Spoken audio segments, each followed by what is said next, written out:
February 11th, 1889, 4:23 in the morning.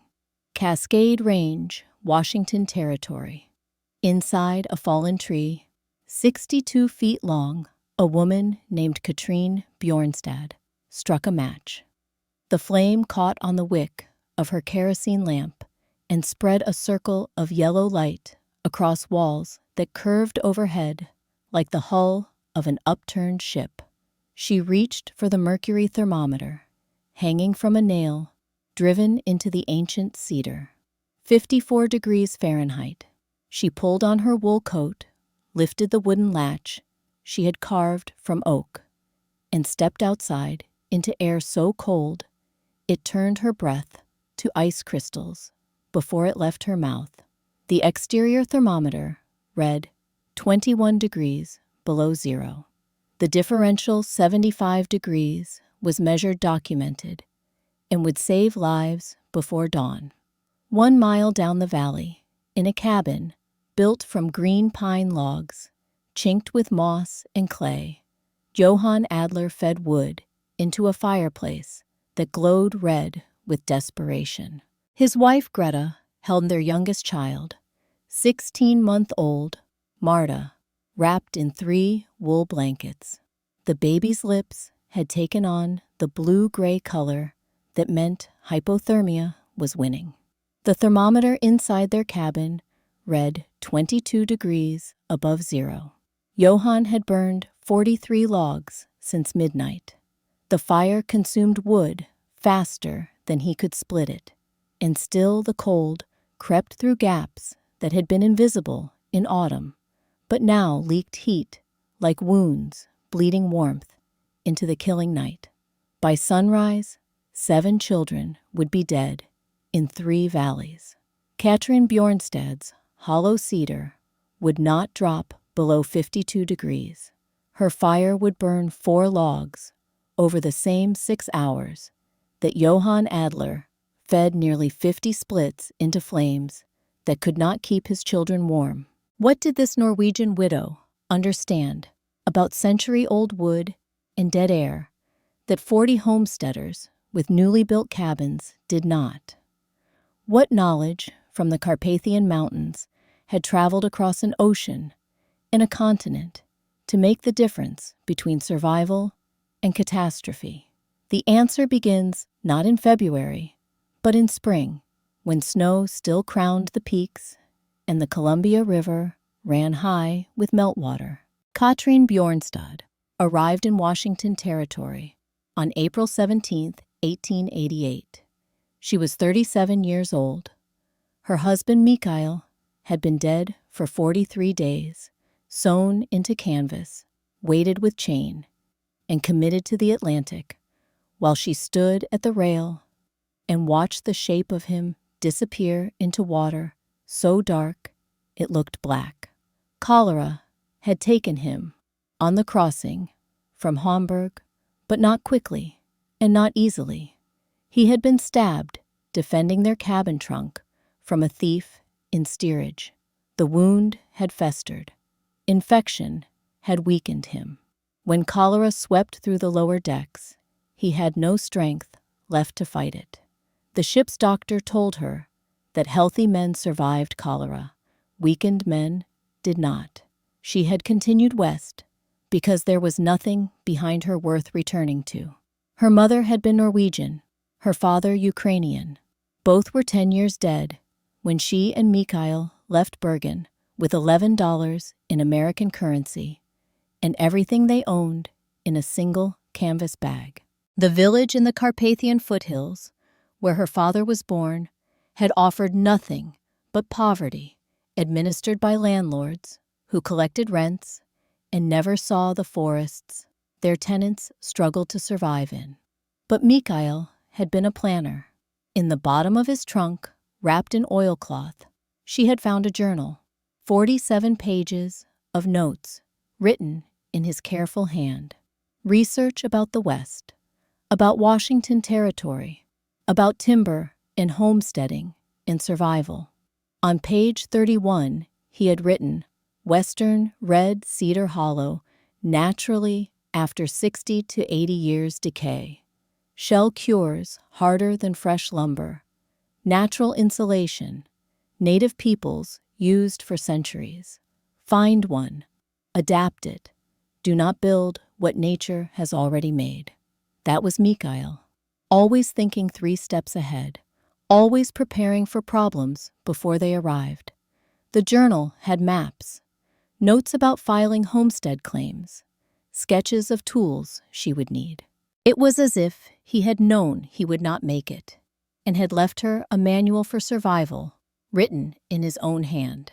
She found work at a logging camp, run by a Norwegian named Niels Bergstrom, who paid her 40 cents a day to cook for 23 men. She worked from 4 in the morning until 9 at night, and slept in a lean-to built against the camp's supply shed. In 4 months, she saved $14.11. On her 1 day off each month, she walked the forest looking for what Mikhail had described: hollow logs, fallen timber, natural shelter that would not require the equipment she could not afford. A crosscut saw cost $3, an axe $2, a plow and harness $40, a horse $60 to $80 if you could find one. She had $14. She needed something different. Her grandmother had taught her to look for what the forest offered, rather than forcing the forest to give what it did not want to provide. The old woman, her father's mother, had taken her into the Carpathian woods when she was 7 and shown her how peasants survived winters that killed the unprepared. The Americans cut down trees to build houses. Her grandmother had said, in the Ukrainian, her father taught her to speak. We find the house the tree has already built. Katrine had not understood those words until July 22nd, 1888, when she followed a deer trail up a steep slope and emerged into a clearing created by a single fallen giant. The western red cedar lay across the forest floor like a ship run aground on a sea of ferns. Its trunk stretched 62 feet from the massive root disc still attached to the earth where it had stood for 300 years to the open crown where decay had consumed the smaller branches and left only the barrel intact. The tree had been 12 feet across at its base. It had fallen 80 years before she found it, perhaps longer. What remained was a shell.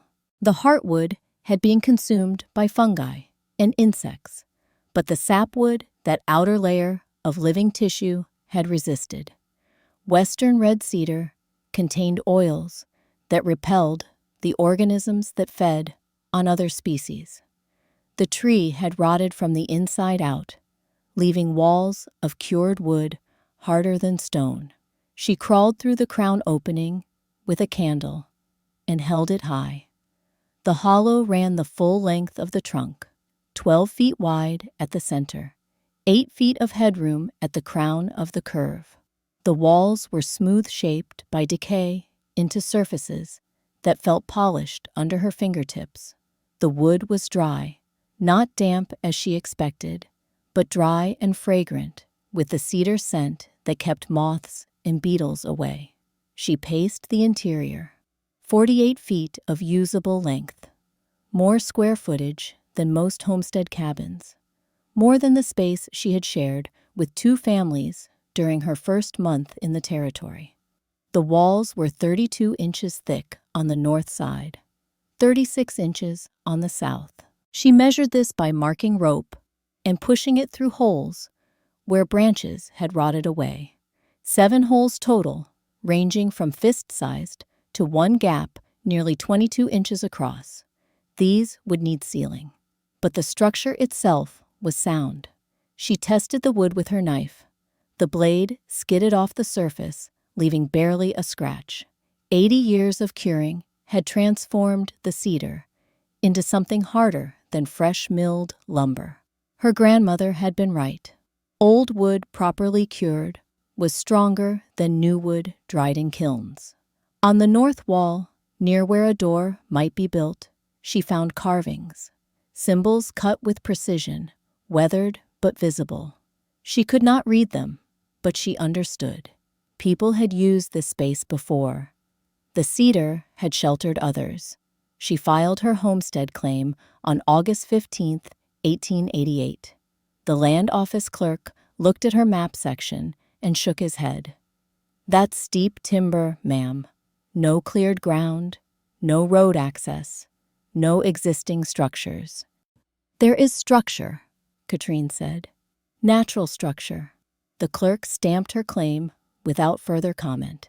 His expression said what he was too polite to speak. Women filed claims, but rarely proved them up. The files were full of abandoned dreams. Katrin paid the $14 filing fee. She had 11 cents remaining.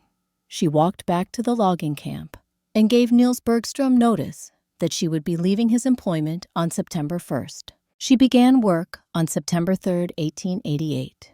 The first task was sealing the 7 holes that let in rain and light, in the cold that would come when autumn turned to winter. She gathered cedar bark from fallen timber, nearby splitting curved sections that would fit over each opening. The sealant took 3 days to perfect. Pine pitch gathered from damaged trees that wept thick amber resin. Charcoal crushed from old campfire remains. Beeswax traded from a homesteader's wife for 2 days' labor butchering pigs. The mixture, 3 parts pitch to 2 parts charcoal to 1 part wax, created a compound that hardened in 5 days and resisted water. She learned this the hard way on September 20th, when heavy rain penetrated her first attempt.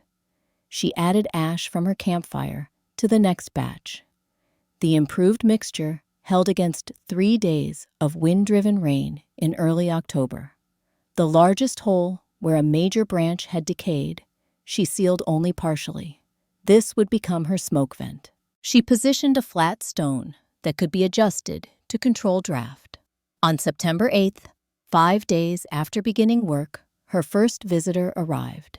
Niels Bergstrom rode his horse up the game trail and dismounted in the clearing. He was 44 years old, a Norwegian immigrant's son who had logged the Cascades for 19 years.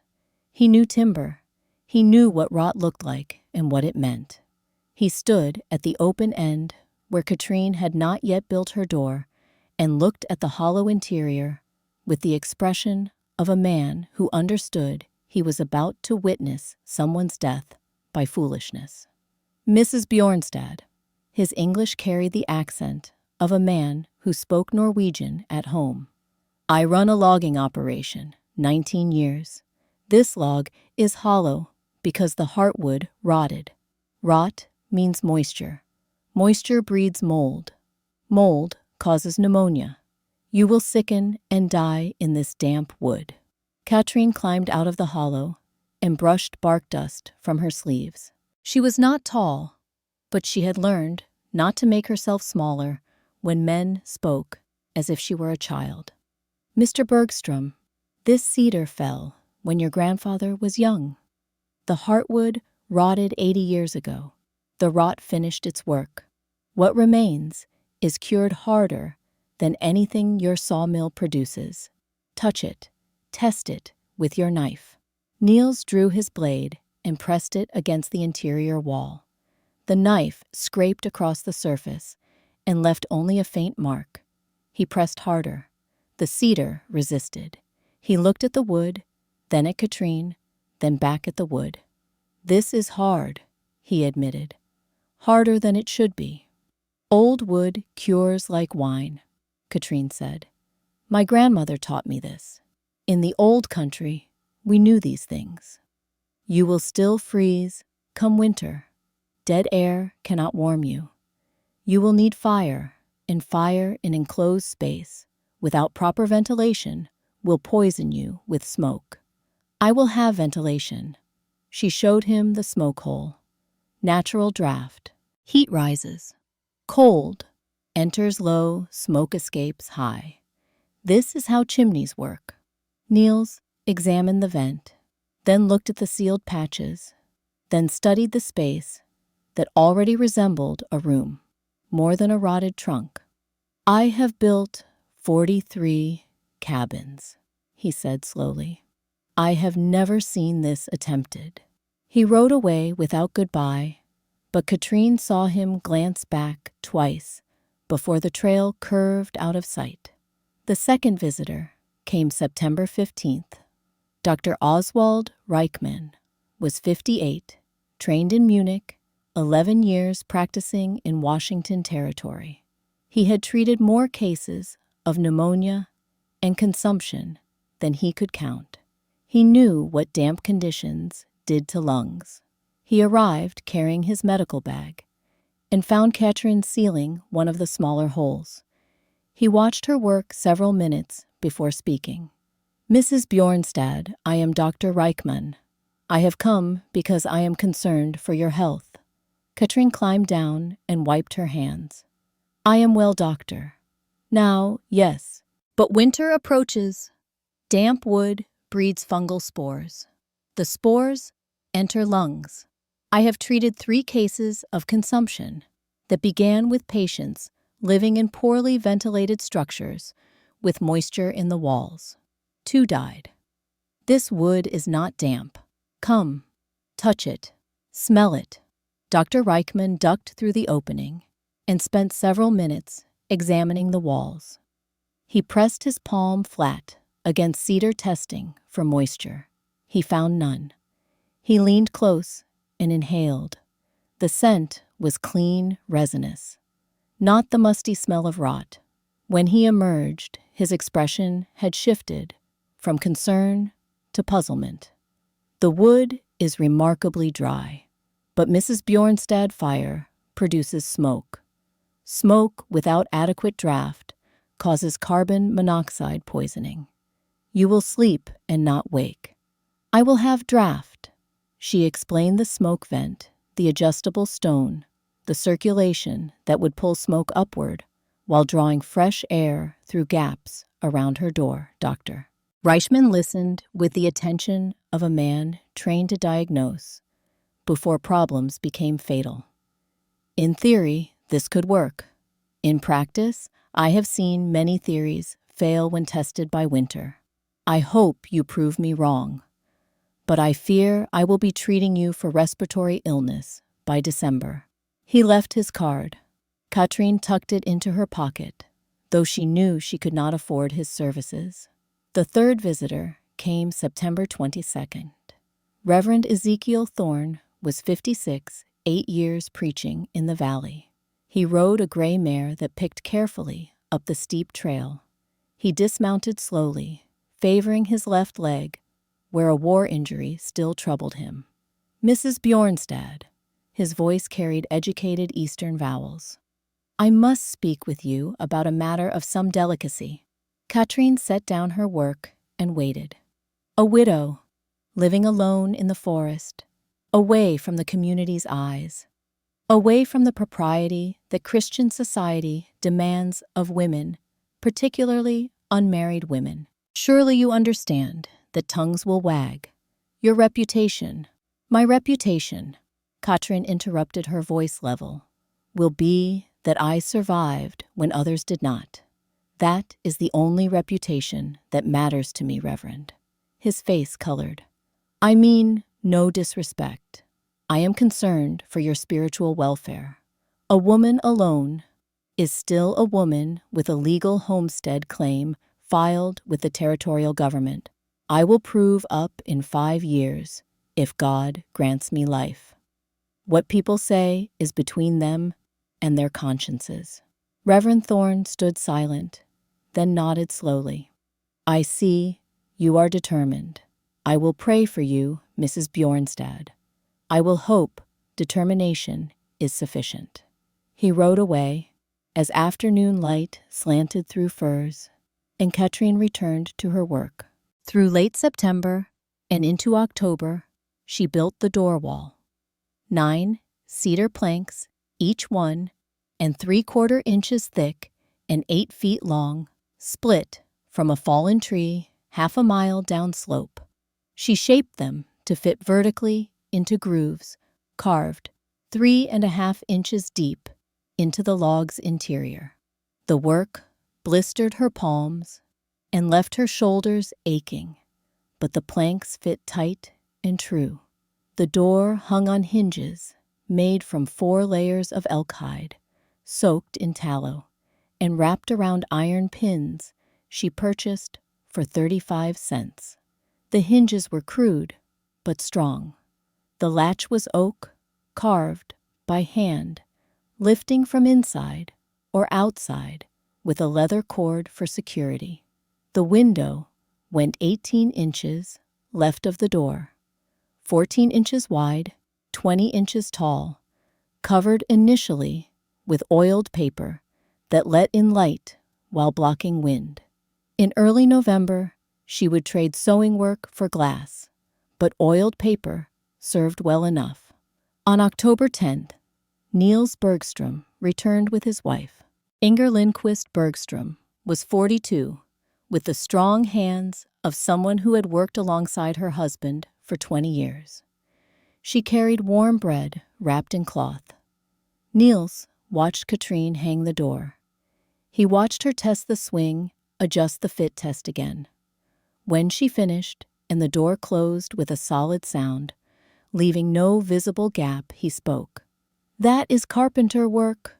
Good work. Who taught you?" "My father, Stavanger shipwright. He said wood is wood, whether it floats or stands." Niels tested the door himself, opening, closing, examining hinges and latch. "This will hold." It was not approval, but it was no longer dismissal. Inger stepped forward with bread. "I thought you might want something besides your own cooking." Katrine invited them inside.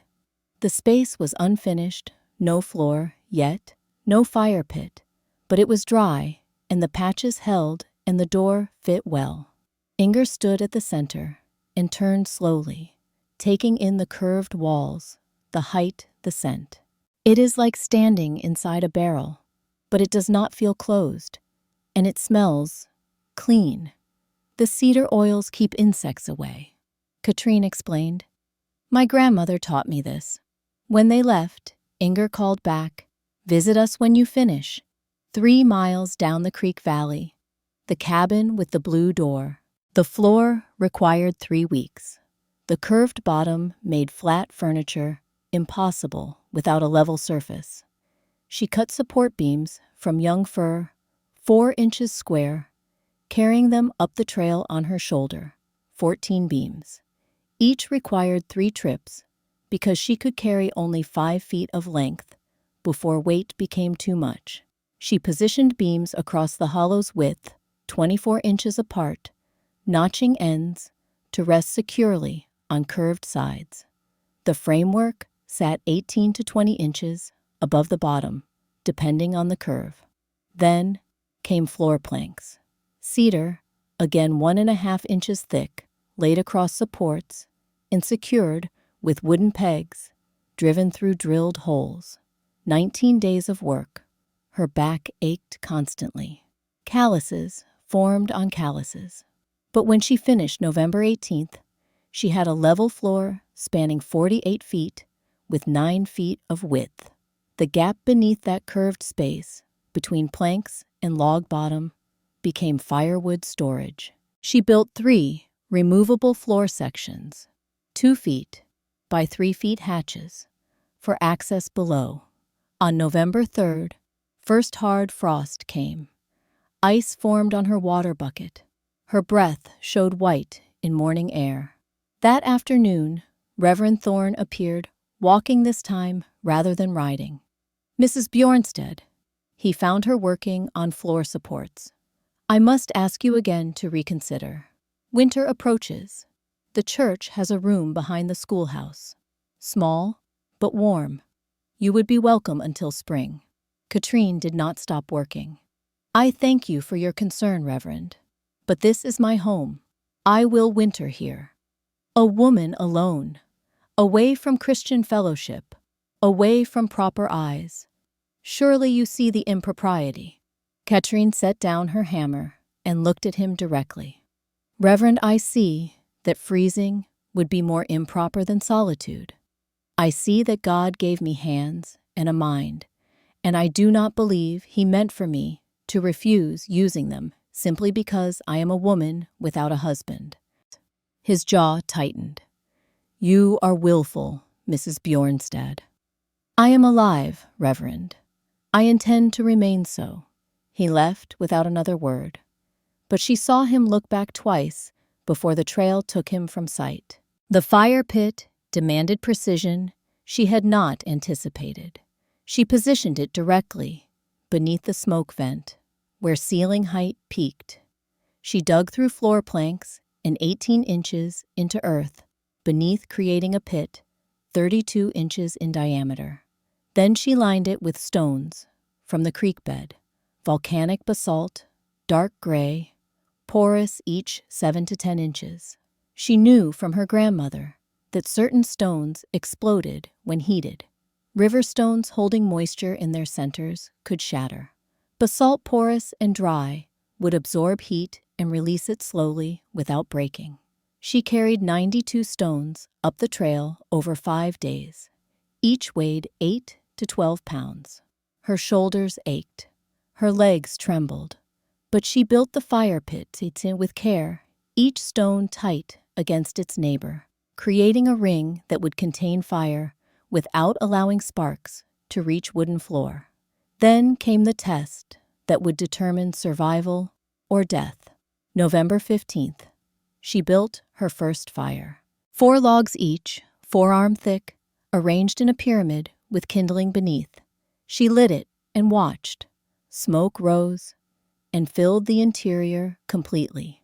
Within 2 minutes, her eyes watered. Within 4, she was coughing, choking, stumbling toward the door.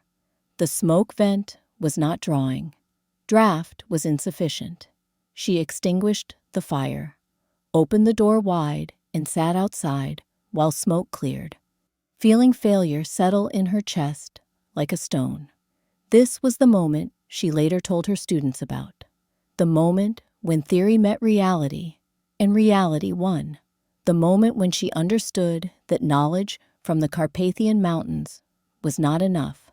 She needed to adapt, to learn, to fail, and try again.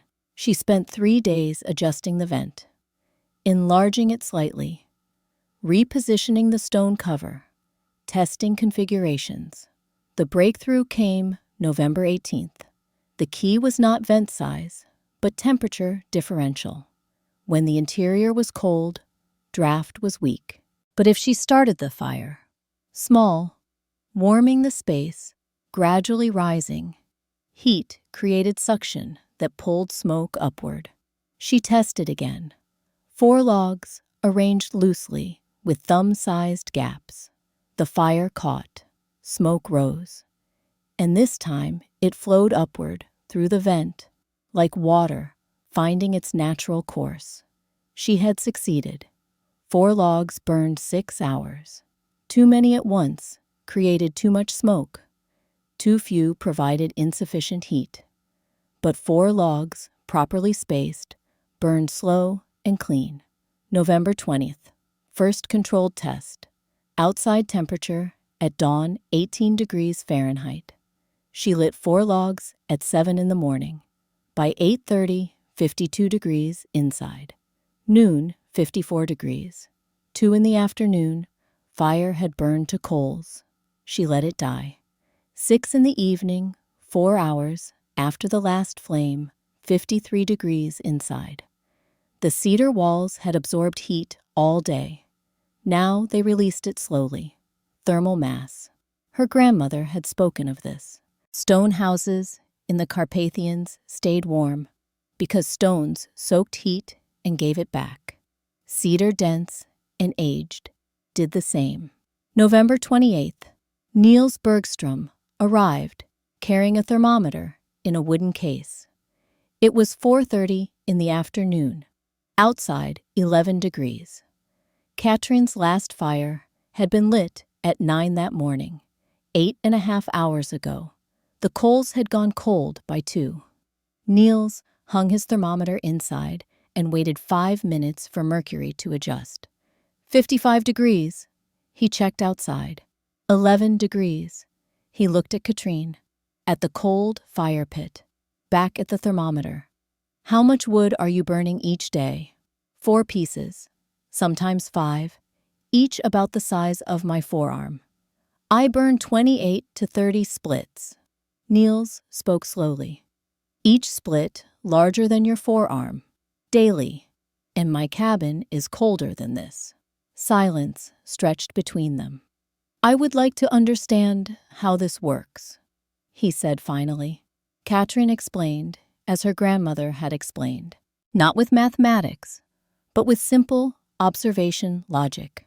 Still air does not move. Moving air steals heat away. The walls contained 32 to 36 inches of still air, trapped within wood structure, air that could not circulate, could not carry heat away. Dead air was nature's best insulator. Thermal mass came from wood density. Cedar cured 80 years had become harder and denser than fresh lumber. Dense material absorbed heat slowly, released it slowly. All day, while fire burned, wood soaked warmth. All night, it gave that warmth back. And shape mattered. The curved ceiling had no corners where heat could pool and escape upward. Curve distributed heat evenly, like water in a barrel, finding the same level all around. Niels Bergstrom listened, asked questions, tested walls for dampness, finding none, examined the smoke vent and draft creation.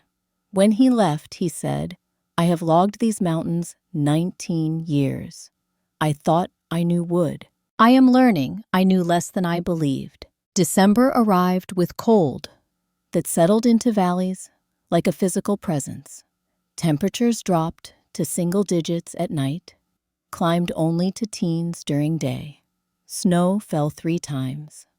Light dustings that melted by afternoon, but signaled what approached. Katrine completed final preparations. At the root end, where the tree narrowed and headroom dropped to 4 feet, she built cold storage. She filled gaps between roots with stones, packed earth moss. The space maintained 36 to 40 degrees, regardless of outside weather. Cold enough to preserve meat and vegetables, warm enough that nothing froze. She carved shelves into walls, 8 levels each side, 5 to 7 inches deep. The wood was hard. Carving took days. But the shelves held cooking implements. Tools preserved food without requiring lumber she would have had to purchase or cut. She built a bed frame against the north wall, 6 feet long, 3.5 feet wide, strung with rope, supporting a mattress of dried ferns and cedar boughs covered with tanned deer hide. The bed sat 2 feet off floor, high enough that warmth rising from the fire pit would reach it. Above the fire pit, she installed 6 hooks from bent nails, positioned so smoke would cure hanging meat without fat dripping into fire. December 18th, supply inventory complete. 2 4/10 cords, split cedar, stacked beneath floor. 6/10 cord fear kindling. 73 pounds, smoked venison and elk. Root vegetables, potatoes, turnips, carrots, packed in sand in cold storage, dried berries, herbs hanging from ceiling. She moved in December 19th, 1888. First night temperatures. Outside at sunset, 9 degrees. Inside, with no fire burning, 48 degrees. The day's heat absorbed into walls was still radiating inward. 6 in the evening, she lit 4 logs. By 7, 52 degrees. By 8:54. She banked fire at 11, covering coals with ash to slow burning. She woke once, at 3 in the morning. Fire had burned to nothing. She added 3 logs and returned to sleep.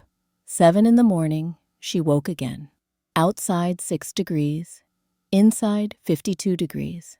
She had slept warm, slept through the night, without waking every 2 hours, to feed a fire consuming wood faster than she could split it. She had used 7 logs in 13 hours, and interior temperature never dropped below 50 degrees. She wrote this in her journal, the numbers, the times, because she understood that what seemed miraculous was simply physics applied with care. Through late December and into January, neighbors visited. December 24th, Inger Lindquist returned with Christmas bread, staying for tea. She marveled at the comfort, how cold stopped at the door, how air smelled clean, despite fire burning in the pit. January 2nd, Dr. Reichman checked Katrine's health, listened to her lungs, checked for frostbite or hypothermia, found her in perfect condition. You have proven me wrong. I am pleased to be wrong. January 5th, Reverend Thorne visited. He did not apologize, but his tone had softened. You have not frozen yet, Mrs. Bjornstad. Perhaps God watches over the stubborn as well as the faithful. January 20th, Niels Bergstrom came with questions in a notebook. How much wood burned? How often did she tend fire? Coldest outside, temperature endured. Inside temperature. At that time, Katrine answered with record precision. Through December and first 3 weeks of January, 4/10 of a cord burned. Her neighbors, Niels reported, had burned average 6 cords same period. Most were now cutting into reserves meant to last until March. January 28th. A man named Henrik Olofsson appeared at her door, a logger from Bergstrom's crew, 41 years old, a Swede. Mrs. Bjornstad, Mr. Bergstrom said I should see this for myself. She invited him inside. He stood in the center of the hollow, looking at the curved walls, feeling the warmth, seeing the small fire. Last winter, he said quietly, my tent mate froze to death. January 14th. We found him in his bunk. The tent brazier had gone out. He did not wake. He was 23 years old. His name was Carl Jensen. He came from Minnesota. He had been logging with us 4 months. Henrik's voice cracked. If we had known about this, if we had found a hollow log, if someone had taught us. He did not finish. He did not need to. The grief in his eyes said everything. Katrine felt something shift in her chest. This was not just about her own survival. This was about knowledge that could save others, knowledge that needed to be shared. I will teach what I know, she said. When spring comes, I will teach anyone who wants to learn. Henrik nodded once and left, but his visit changed something. What had been personal survival became a responsibility to pass forward what her grandmother had passed to her. February 1st, temperature dropped, not dramatically, but steadily, each day colder than the one before. Each night, the thermometer fell further. By February 6th, daytime highs were not reaching 15 degrees. Nighttime lows were dropping to 0. February 7th, late afternoon. A visitor Katrine had not seen since August. Two Clouds was 71 years old, a Salish elder who lived with his daughter's family 10 miles north. He appeared in her clearing, walking slowly, carrying a staff carved from yew. She had met him the day after finding the cedar. He had been checking trap lines and stopped when he saw her examining the tree. He told her the cedar was sacred, that his people had used 4 such trees as shelter before the treaties. He did not object to her claim. The tree, he said, wanted to be used. Shelter was its purpose. Through autumn, he had visited occasionally, teaching her to read forest signs that indicated weather changes. Ravens flying low, meant cold approaching. Deer moving to low valleys meant snow. Sky color at dawn, that particular pale yellow-green, meant wind.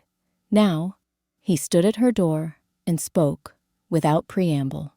Ravens flying low 3 days now. Deer all in valleys. Sky wrong color this morning. Big cold coming. 4 days, maybe 5. Colder than anything since I was boy. Katrine felt her pulse quicken. How cold? 2 Clouds shook his head. Grandfather cold. The kind that kills. She made tea. Asked what she should do. You do nothing, 2 Clouds said. This grandfather cedar will hold. I told you in summer, this tree is strong. But your neighbors, he paused. They do not know how to live with winter. They fight it. You cannot fight winter and win. That evening, Katrine walked down to Niels Bergstrom's cabin, found him splitting wood by lantern light, building supply, against cold settling deeper each day. Mr. Bergstrom, my friend, 2 Clouds, says a terrible storm is coming, worse than anything in memory. He has lived here 71 years. He knows. Niels stopped and leaned on his axe. We have weathered cold before Mrs. Bjornstad. We will manage. I wanted you to know. In case your family needs shelter. Niels studied her face in lantern light. You think it will be that bad? I think 2 Clouds does not give warnings lightly. Niels nodded slowly. I thank you. But my cabin is well built. We will endure. Katrine walked back through darkness, so complete, the stars seemed close enough to touch. Temperature was dropping. She could feel it in the air. Cold had weight. Cold had presence that announced itself before thermometers confirmed. She added an extra cord of wood to storage, just in case, checked supplies, sealed every gap around door and window, and waited. February 8th, the sky turned the color 2 Clouds described, pale, yellow-green at dawn, like ice with sickness in it. By noon, temperature had fallen to 8 degrees and was still dropping. By sunset, 2 degrees above zero. By midnight, 0, then 2 below, then 5 below, and still falling. The storm that would be remembered as the White Death had begun. February 9th, 1889. Dawn temperature 12 degrees below zero. By noon, 16 below. By sunset, 18 below, and still falling. 1 mile down valley, Johann Adler fed wood into his fireplace with desperation born of watching his children slowly surrender to cold that should not be possible inside a home where fire burned continuously. His cabin was 3 years old. Built from pine logs, he had felled himself, chinked with moss and clay that seemed adequate in September, but had shrunk and cracked as green wood dried through 2 winters. The gaps were small, invisible in warm weather, but cold found them with the precision of water finding cracks in stone. His wife Greta sat in the rocking chair nearest the fire, holding 16-month-old Marta, wrapped in 3 wool blankets. The baby had stopped crying an hour ago. Sick children cried. Dying children went silent. Liesel 7 and Klaus 5 huddled in the bed against the far wall, buried under every quilt the family owned.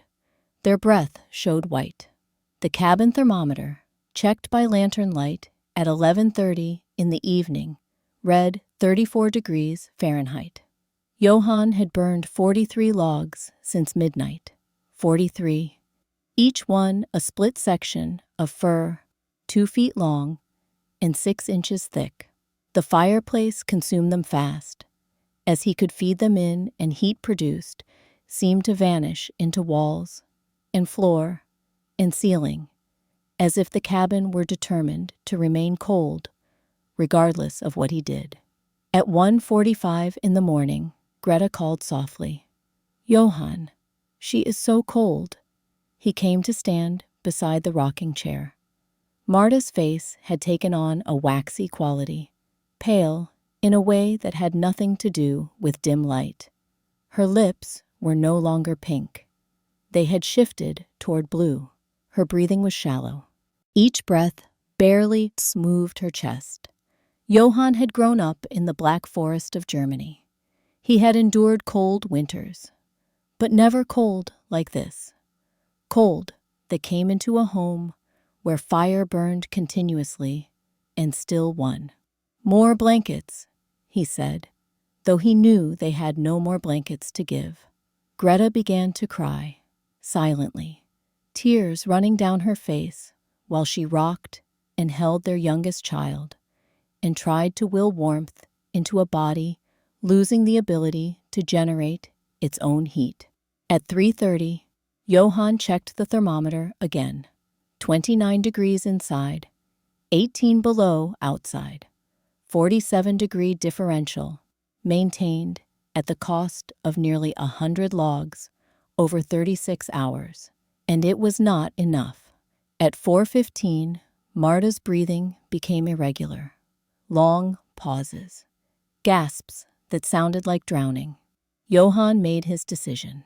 He wrapped his daughter in his own coat, told Greta he would return, and walked out into darkness and cold, so severe it seized his lungs and made each breath feel like inhaling ground glass. 3/4 of a mile up valley, Niels Bergstrom was not sleeping. His cabin was better built than most. Seasoned lumber from his own mill, chinked with oakum and sealed with pitch. But better built did not mean warm enough. Interior temperature at 2 in the morning, 37 degrees. By 4:35, his wife Inger lay beside him, wearing 2 nightgowns and a wool coat covered with 4 blankets, still shivering. Niels had burned 87 logs in the past 48 hours. He counted each one, watching the pile beside his fireplace diminish at a rate that meant he would exhaust his winter supply by end of February if this continued. And the cold was continuing. He could feel it. This was different from ordinary winter cold. This was cold that killed. Grandfather cold, as Two Clouds called it. The kind that found weaknesses in structures and bodies and exploited them without mercy. At dawn, 6:30 in the morning, outside, temperature was 16 below zero. Inside Niels's cabin, 37 degrees. He had maintained that by burning continuously, tending fire every 20 minutes, never allowing it to die, even slightly, he looked at his woodpile, looked at his wife, shivering despite layers, thought about the Norwegian widow in her hollow log, and wondered if what he had seen in November had been real, or if he had misread the thermometer in dim afternoon light. 2 miles south, Dr. Oswald Reichman sat alone in his cabin, contemplating the irony of a medical doctor freezing to death in his own home. His cabin was well stocked with supplies: morphine for pain, quinine for fever, laudanum for sleep, surgical instruments and bandages, and all the tools of his profession. None would keep him warm. At 5 in the morning, interior temperature 32 degrees. At 6:31, his hands always steady, performing surgery had begun to tremble, not from fear, from the body's involuntary response to cold that had crossed from uncomfortable into dangerous. He had burned 74 logs since midnight on February 9th.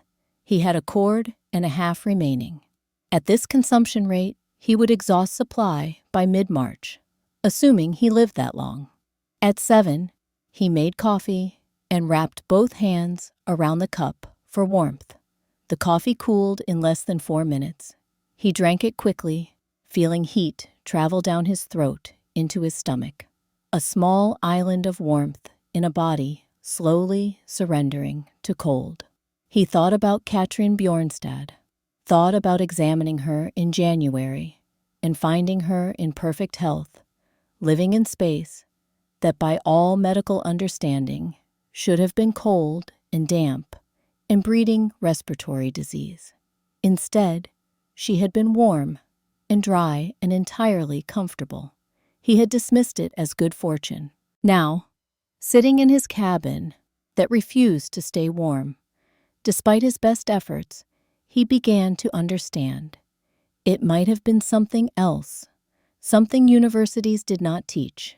At Katrine's hollow cedar temperature, at dawn, 52 degrees Fahrenheit, outside 16 below zero, inside 52 above, 68-degree differential. She had lit her fire at 6 the previous evening. 4 logs burning slow and clean. Midnight added 4 more. 4 in the morning added 3. The fire burned now small and steady. 11 logs per 24 hours. The interior felt comfortable. Not warm enough to sweat, but warm enough she wore only 1 wool layer instead of 3. Air smelled of cedar and smoke. Clean, resinous. She made coffee, ate bread and dried meat, sat by her fire, and listened to wind outside. Wind that could not find purchase on smooth bark, that flowed around the curved surface like water around stone. She did not know Johann Adler was walking through dark toward her door. Did not know that by day's end she would be sheltering 11 people in a space designed for one. Did not know the storm would continue 4 more days, kill 73 people across 3 valleys, and that her hollow cedar would save every life that found its way to her door. She only knew she was warm, and that the tree, which died 80 years before she found it, was keeping her alive. At 6:15 in the morning, someone pounded on her door. Katrin opened it to find Johann Adler, ice in his beard, holding a bundle wrapped in his coat. His face was drawn with exhaustion and fear. "She stopped moving," he said. His voice cracked. "Please, God help us, please." Katrin did not ask questions. She pulled him inside and closed the door, took the bundle from his arms, unwrapped it carefully. Baby Marta's skin was cold to touch. Lips were blue, eyes closed. But she was breathing, shallow and slow, but breathing. "Bring all of them," Katrin said. "Your wife, your other children. Now, run." Johann ran. Katrin wrapped Marta in blankets. She had been warming near the fire, held the baby close to her own body. She could feel the child's heart beating, fast and thready. She placed her near the fire pit, not close enough to burn, close enough that radiant heat would reach her. 6:30. Johann returned with Greta and the 2 older children. Liesel was crying. Klaus was silent, his face pale. Greta could barely walk, stumbling in the doorway, her hands so cold she could not feel her fingers. Katrin stripped Marta's frozen clothes and wrapped her in dry blankets that had been hanging near the ceiling, warmed by rising heat. She placed the baby between herself and Greta, using body heat to warm her. Gave Liesel and Klaus hot water to drink. Not coffee or tea, just water warmed to a temperature that would not burn, but would carry heat into their centers. Johann sat on the floor, watching the thermometer on Katrin's wall. 55 degrees, in a tree, in a hollow log. 55 degrees, when his cabin built with his own hands could not maintain 30, despite a fire consuming wood like a furnace. He began to cry, not just from relief, though relief was part of it, but from understanding that his children had been dying in his home, and he had not known where else to turn until desperation drove him up the mountain to a woman everyone said was mad. 7:45. Another knock. Niels Bergstrom stood outside, supporting his wife. Inger's lips were pale. Her feet, when Katrin removed her boots, showed white patches of early frostbite. Mrs. Bjornstad, Niels said quietly, I did not know where else to go. Come in. There is room. 9:20. Dr. Reichmann arrived, carrying his medical bag. His hands shook. His face was drawn. Mrs. Bjornstad, my chimney cracked from the cold. The smoke. I could not breathe. You are welcome here. 11 in the morning. Reverend Ezekiel Thorne knocked softly. His hands were wrapped in cloth.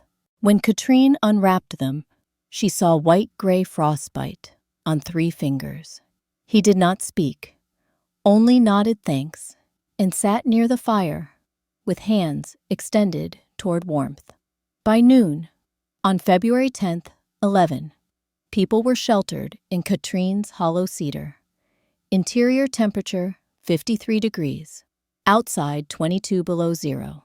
Dr. Reichmann examined baby Marta with the efficiency of someone who had learned to separate emotion from diagnosis. After 90 minutes in warmth, pink color was returning to her skin. Her breathing had deepened and steadied. Her heart rate, which had been dangerously fast, had slowed to something approaching normal. He checked Inger's feet, massaging gently to restore circulation. Frostbite was superficial, would heal. He unwrapped Reverend Thorne's hands and examined each finger. 2 would likely heal completely. 1 might lose some tissue, but bone appeared intact. Mrs. Bjornstad, he said quietly, this structure has saved 4 lives today, 5 counting myself. I was wrong about everything.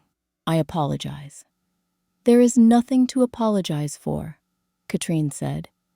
You could not know what you had never seen. 2 in the afternoon. Niels Bergstrom stood and walked the length of the hollow, examining walls, floor, fire pit, smoke vent. He returned to where Katrine sat. Mrs. Bjornstad, I need to ask. His voice was careful, choosing each word. My cabin is new pine, tight chinking, stone fireplace. I burned 87 logs in 2 days. Could not keep my wife warm. This tree, this hollow log, you have burned how many? 28 logs since midnight, February 9th. Silence. 28. Yes. And maintained what temperature? 52 to 55 degrees.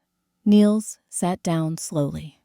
I have logged these mountains 19 years, built 43 cabins. I thought I understood wood.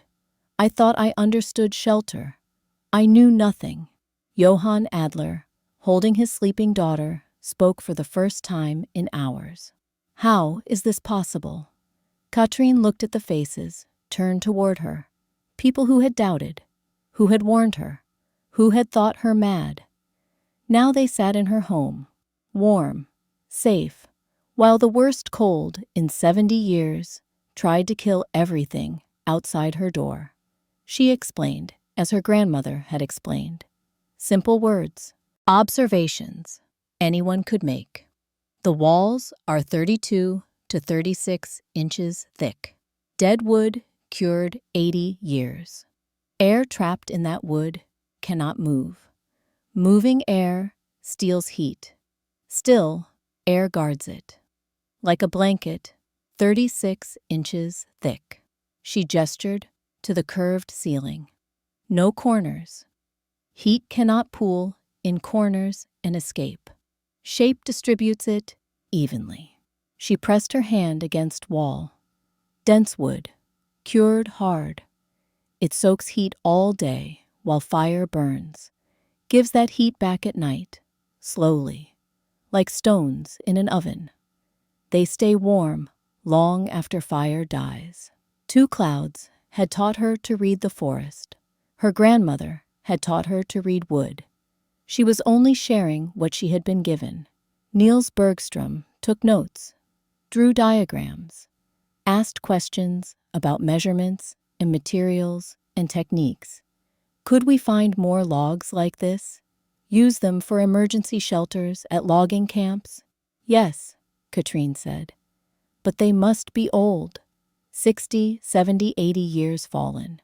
Heartwood must be gone completely. Shell must be cured. 4 in the afternoon. Two clouds arrived, appearing at the door, as if he had known he would be needed. He looked at the 11 people crowded into the hollow and nodded once. Grandfather Cedar takes care of its people. He stayed an hour, adding his knowledge to what Katrine had explained. Cedar properties. How to identify trees dead long enough. Where to find them.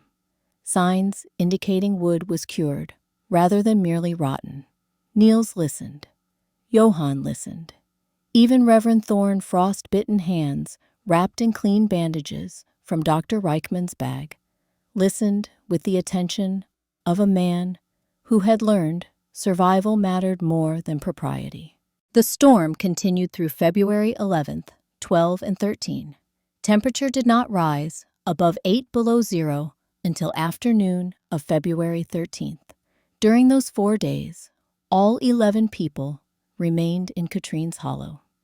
She burned 19 logs over the 48 hours of February 11th and 12th, 9.5 logs per day for 11 people.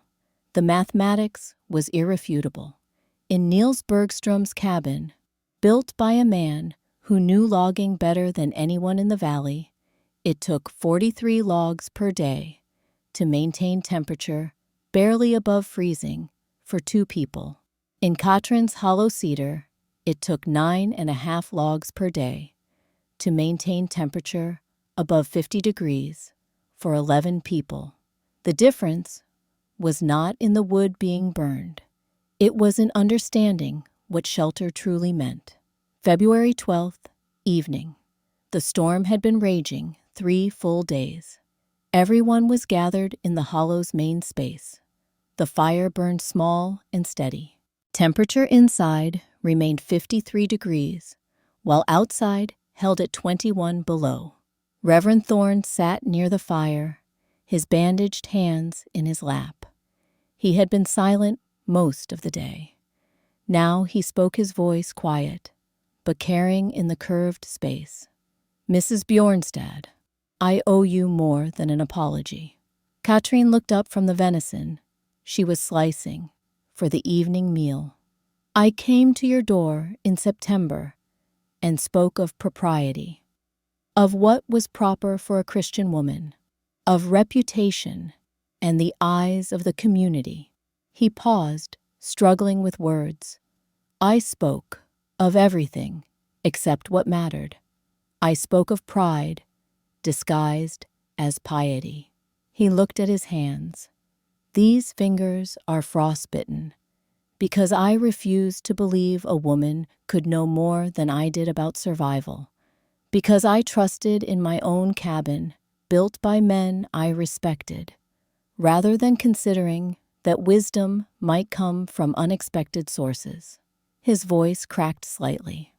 My pride nearly cost me my hands. Johann's pride nearly cost him his daughter. We thought we knew better. We were wrong. He looked directly at Katrine.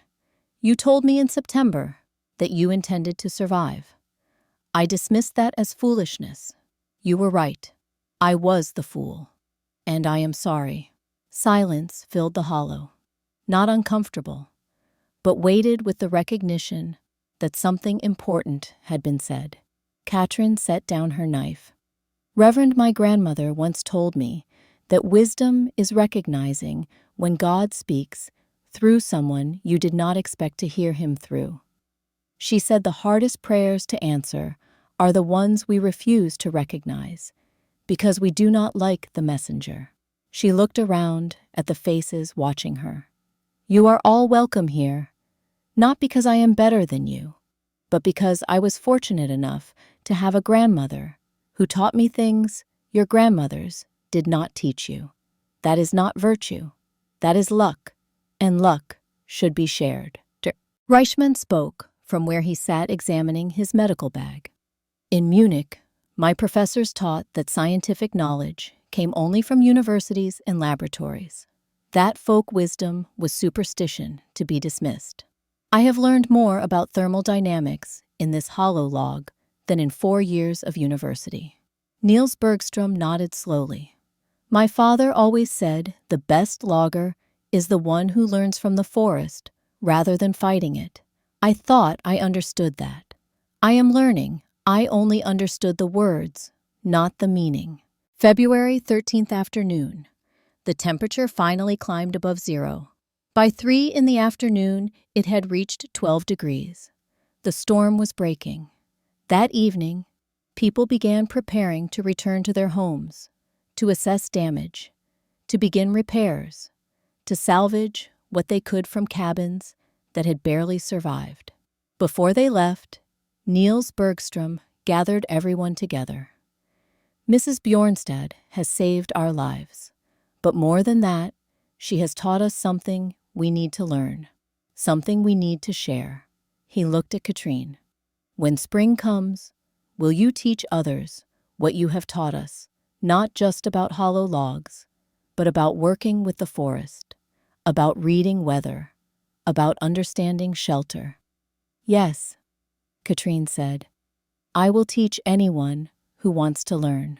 Johann Adler, holding Marta, who was now sleeping peacefully, spoke softly. My daughter is alive because you did not turn us away, because you had space in your home and warmth to share. I will never forget this. Your daughter is alive because you were brave enough to ask for help, Katrine said. That takes more courage than people understand. One by one they left, back to their damaged homes, back to their cold cabins. But they left changed. They left understanding that survival was not about conquering the wilderness. It was about learning from it.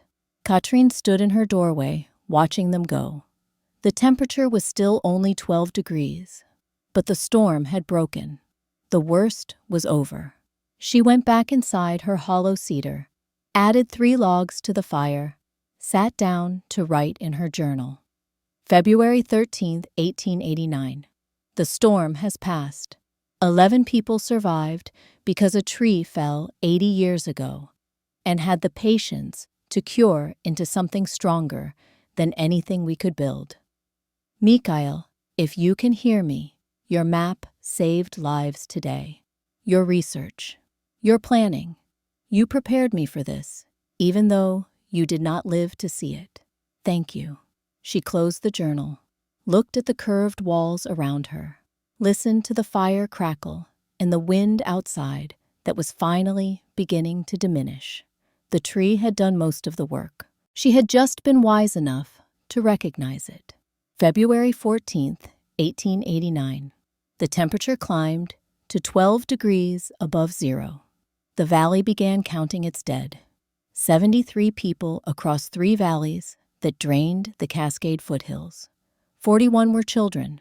11 deaths in Katrine's immediate valley. 7 children under age 10. The hollow cedar recorded 0 casualties. 0 injuries beyond frostbite that would heal. 0 illness from cold exposure. The numbers told a story that would change how people built in the mountains for generations to come.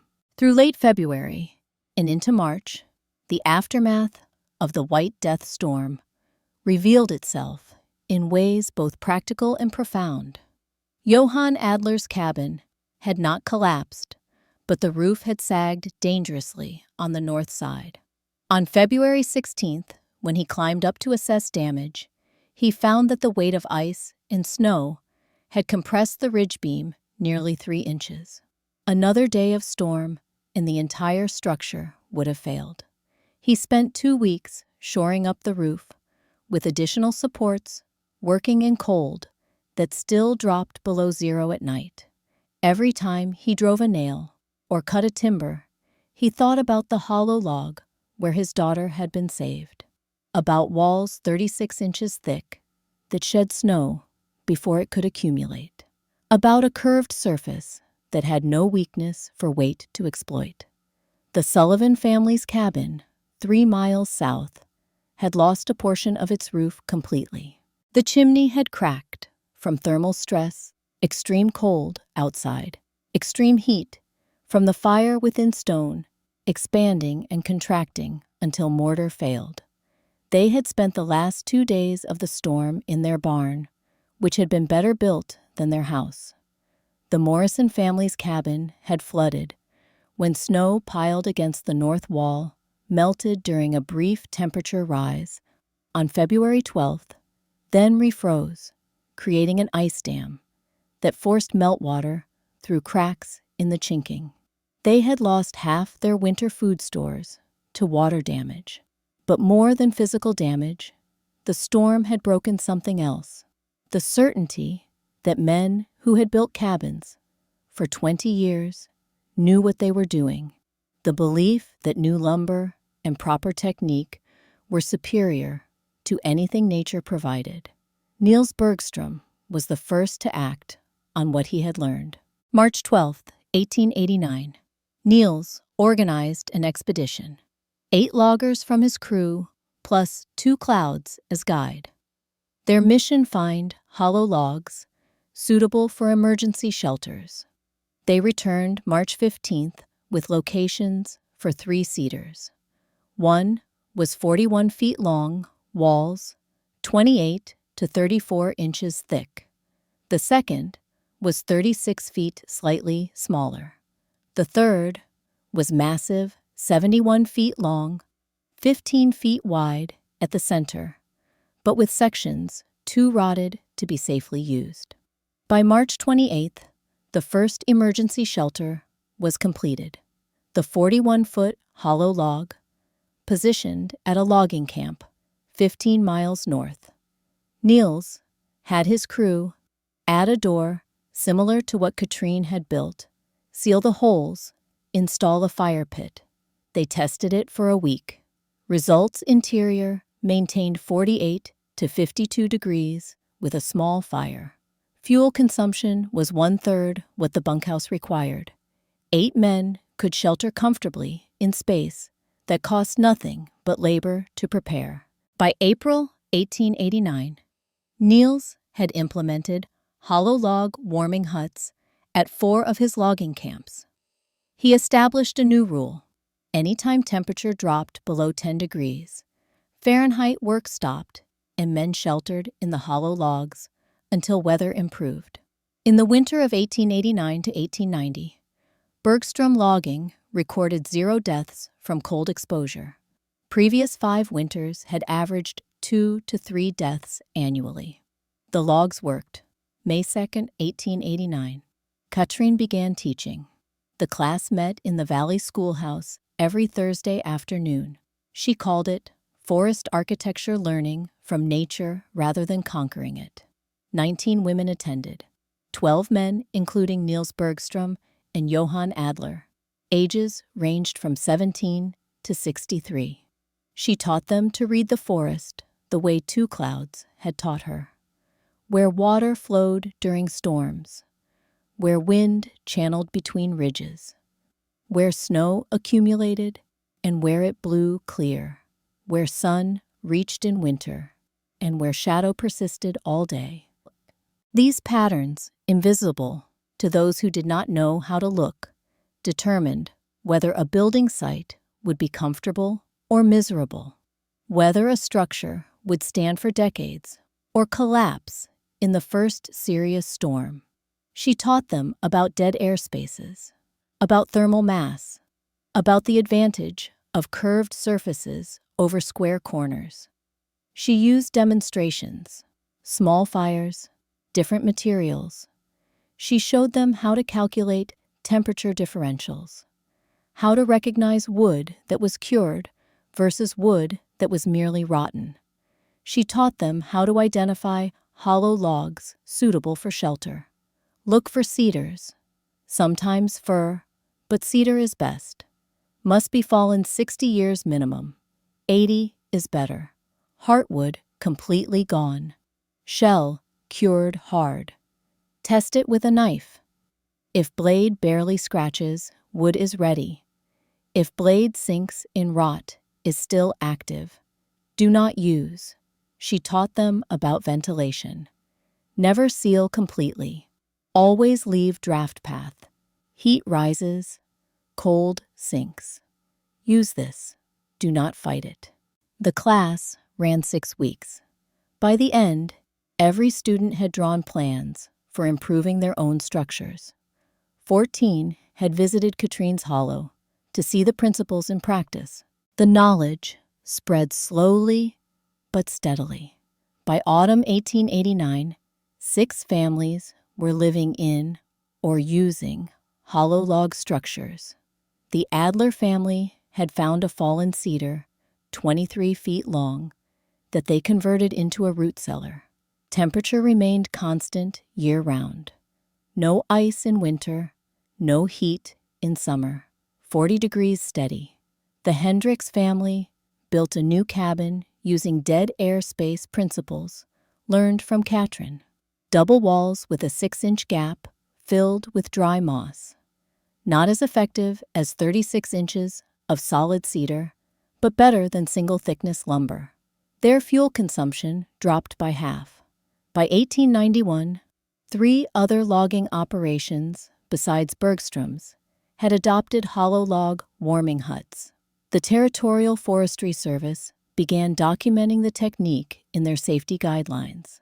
By 1893, 34 families in the 3 valleys surrounding Clearwater were incorporating dead airspace principles into their buildings. The winter death rate had dropped by 60%. June 1893. Katrin wrote a manual. She titled it, Shelter from the Standing Dead Forest, Architecture Principles for Mountain Living. 18 pages. Illustrated with diagrams she drew herself, showing how to identify suitable hollow logs, how to seal them, how to create ventilation, how to install fire pits. She included temperature data from her own measurements, fuel consumption calculations, cost comparisons. She made the first 73 copies by hand, writing each one carefully, checking each diagram for accuracy. She distributed them free to anyone who asked. The number 73 was not random. One manual for each person who died in the White Death Storm. A memorial in practical knowledge. A way of ensuring their deaths taught something that might prevent future deaths. A merchant in Clearwater, who had learned bookbinding, offered to make additional copies at cost. By autumn 1893, 143 copies existed. They circulated through logging camps, homesteads, territorial offices. In 1896, the territorial government printed 200 more and distributed them to ranger stations and land offices throughout Washington. Katrin received no payment. She had not asked for any. Knowledge she believed was meant to be shared, not sold. The economic impact was documented by merchants and mill owners who noticed changes in lumber and fuel consumption patterns. A dry goods merchant in Clearwater named Augustus Pemberton kept detailed records. He noted that families who implemented Katrin's principles reduced their winter fuel purchases by an average of 68%. That translated to real money. Katrin's winter fuel cost 2.7 cords at $1.45 per cord, equaled $3.92. Average neighbor 8.4 cords at $1.45 per cord, equaled $12.18. Savings $8.26 per winter. Over 10 years, $82.60. equivalent to 4 months' wages for a laborer. For a logging family earning seasonal income, this meant the difference between stability and poverty. But the real value was not in money.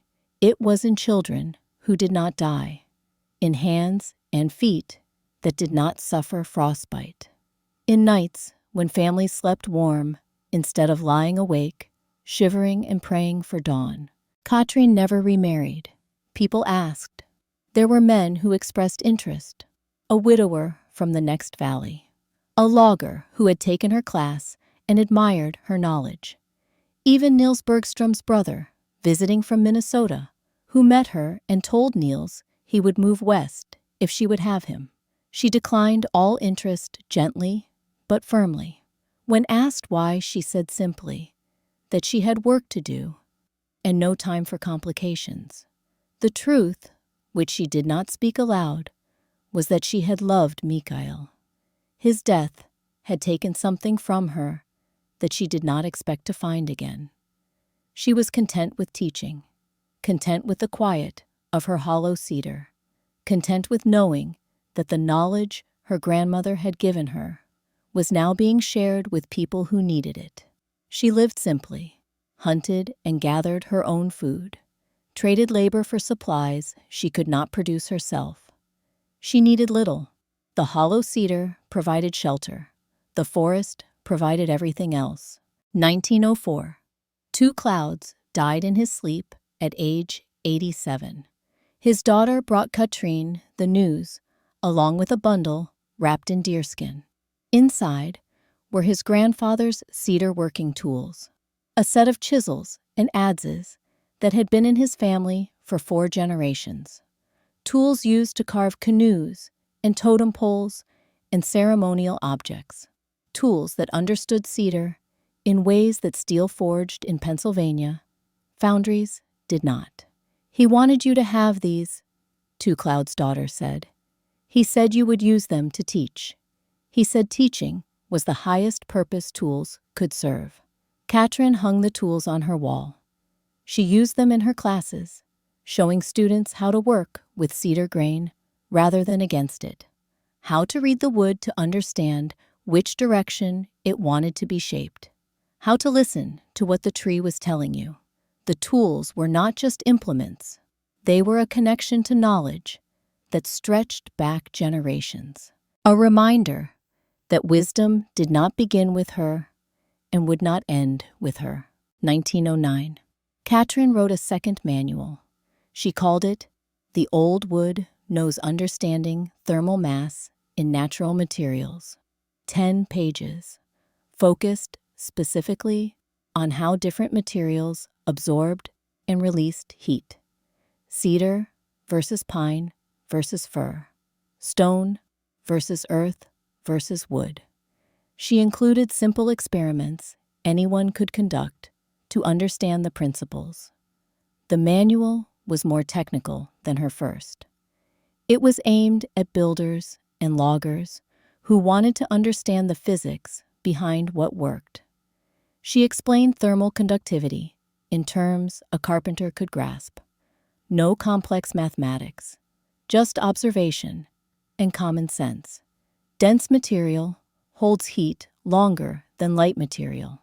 Old wood is denser than new wood. Simple. Test it yourself. Put a piece of fresh pine and a piece of aged cedar in the sun for 4 hours. Bring them inside. Touch them every hour. The cedar will stay warm 3 times as long. This is thermal mass. This is why grandfather trees work. By 1912, the second manual had reached logging camps as far north as British Columbia and as far south as Oregon. Men who had never heard of Katrin Bjornstad were building shelters based on principles she had learned from her grandmother and shared freely. February 23, 1911, Katrin Bjornstad died in her sleep at age 60, 23 years after moving into the hollow cedar. The winter that year was mild. She went to bed on a night when outside temperature was 38 degrees and inside was 54. Comfortable, warm, safe. She did not wake. Johann Adler's daughter, Marta, now 23 years old and working as a schoolteacher, found her 2 days later when Katrin failed to appear for a scheduled class. She was lying in her bed, hands folded on her chest, face peaceful. On the small table beside her bed was her journal, open to the last entry. February 21st, 1911. 23 years. The cedar that sheltered me is beginning to fail. Small sections of wall are softening. Rot is finally claiming what it should have claimed a century ago. I have perhaps another 2 years before the structure becomes unsafe. That is time enough to find someone to continue the teaching, to pass forward what was passed to me. Mikkel, if you can hear me, know that your map kept me alive for 23 winters. Know that the knowledge we brought from the old country has saved lives. Know that I did not waste the years you did not get to have. I used them well. I hope that makes you proud. The funeral was held on February 27th. More than 100 people attended. They came from 3 valleys, loggers and homesteaders and merchants and families whose children had been saved by the knowledge Katrin shared. Reverend Thorne, now 66 years old, conducted the service. His left hand was missing 3 fingers. The frostbite from February 1889 had taken them, but his voice was strong. We gather to remember a woman who taught us to see wisdom in unexpected places, who showed us that nature builds better than we conquer, who saved lives not with medicine or miracles, but with the simple act of paying attention to what the forest had already made. He paused, looking at the crowd. In September of 1888, I came to Katrin Bjornstad and told her she was being improper, that a woman living alone in a hollow log was unseemly. I was wrong about many things, but I was most wrong about this.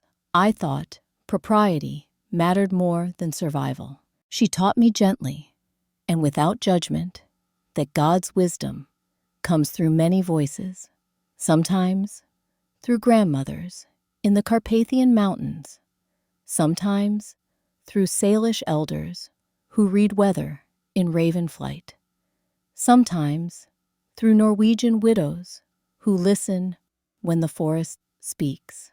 She did not conquer the wilderness, she joined it. And in doing so, she taught all of us how to live with the land rather than against it. That is a legacy worth remembering. The hollow cedar was maintained by the Bergstrom family from 1911 to 1948. Niels's son Eric, who had taken his father's class with Katrin in 1889, used it as storage and emergency shelter. He brought his own children there to teach them the principles Katrin had taught their grandfather. It served as a teaching site. New loggers learned there. Territorial rangers visited to understand the concepts. Engineers from the Forestry Service measured temperatures and documented fuel consumption and wrote reports that spread Katrin's knowledge further. Partial collapse came in 1952. The north wall, which had been weakening for years, finally surrendered to rot that even 80 years of curing could not hold off forever. The structure remained partially intact, but was no longer safe for occupation. Final structural failure occurred in 1963 when the last of the cured wood gave way to fungi that had been waiting patiently for more than a century and a half. By then, the principles did not need the physical structure to survive. They lived in the buildings people had constructed, in the hollow logs still being used as emergency shelters, in the minds of loggers and homesteaders who had learned to work with the forest rather than against it. 1967. A historical marker was placed in the clearing where the cedar had lain. It read, Katrin Bjornstad Shelter, 1888 to 1911, pioneer woman who learned from the forest rather than conquering it. Her understanding of natural architecture, learned from her Carpathian grandmother and Salish elder, Two Clouds, saved 11 lives during the White Death storm of February 1889 and changed how people built in harmony with timber instead of against it. The hollow cedar that sheltered her for 23 years stood here for more than 150 years after falling. The knowledge she shared freely has saved countless lives in the generations since. The tree did most of the work. She just had the sense to let it shelter her. The clearing is still there. Visitors come occasionally, hikers, historians, people who have heard the story of the Norwegian widow who lived in a tree, families who descend from the 11 people who survived the White Death storm in her hollow. The forest has reclaimed most of the space, but the ground where the cedar lay remains slightly elevated, a subtle ridge in the earth marking where something large once rested. The old-timers in the valley, great-grandchildren of people who knew Katrin, still tell the story. They tell it around fires in winter. They tell it to children who think they know everything about survival. They tell it as a reminder that sometimes the wisest thing is not to conquer nature, but to ask what it has already built. Marta Adler, who became Marta Adler Thompson after marriage, lived to age 93. She died in 1982, never having forgotten the night she nearly froze to death as a 16-month-old baby, or the warmth of the hollow cedar that saved her. In her will, she left money to establish a scholarship for students studying forestry and sustainable building practices. She called it the Katrin Bjornstad Memorial Scholarship. The first was awarded in 1983. As of 2024, 147 students have received it. Many of those students are now building homes and designing shelters that incorporate principles Katrin learned from her grandmother and shared freely more than a century ago. They use different materials, modern insulation, contemporary techniques, but the core understanding remains: work with nature's patterns rather than fighting them. Use thermal mass. Create dead air spaces. Shape for efficiency, not just aesthetics. Listen to what the environment is telling you. Henrik Olafsson, the logger who came to Katrin in January 1889 and told her about his tent mate who froze to death, became a foreman for Bergstrom Logging. He implemented Katrin's principles in every camp he managed. From 1890 until his retirement in 1923, camps under his supervision recorded 0 deaths from cold exposure. Industry average for that period was approximately 1 death per 100 logger seasons. Henrik's camp's 0 deaths over 33 years. That was not luck. That was knowledge applied with care. When he retired, he wrote a letter to the Territorial Forestry Service. It is preserved in the Washington State Archives. I have spent 33 years ensuring men do not die the way Carl Jensen died. I have done this by implementing principles taught to me by a Norwegian widow who lived in a hollow log. Every man who worked for me and went home alive to his family owes a debt to Katrin Bjornstad. I cannot repay that debt, but I can ensure her knowledge does not die with my generation. Please ensure these principles are taught to every forester, every logger, every ranger who works in these mountains.